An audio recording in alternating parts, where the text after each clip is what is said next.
लाहौर के पुराने शहर में एक नन्हा सा लड़का रहता था जिसका नाम अली था। अली को रंग बिरंगी चीज़ें बहुत पसंद थी, ख़ास तौर पर आसमान में उड़ती हुई पतंगे।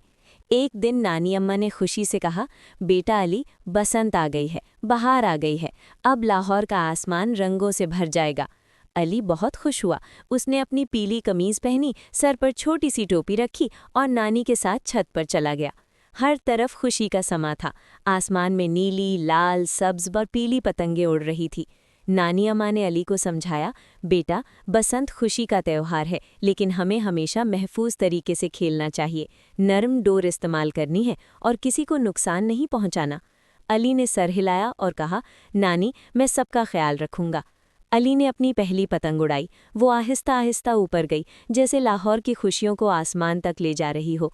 नीचे सब लोग तालियां बजा रहे थे और कह रहे थे, वो काटा, वाह। शाम को अली ने अपनी पतंग नानी के हाथ में दे दी और कहा, नानी, ये आपके लिए है, क्योंकि आपने मुझे सिखाया कि खुशी बांटने से बढ़ती है। नानी की आंखों में खुशी के आंसू आ गए। उन्होंने अली को गले लगा लिया। इस दिन अली ने सीखा कि बसंत सिर्फ पतंग उड़ाने का नहीं, बल्कि मोहब्बत, एहतियात और खुशी बांटने का नाम है। सबक: खुशियाँ वही होती हैं जो दूसरों के साथ महफूज और मोहब्बत से मनाई जाएं।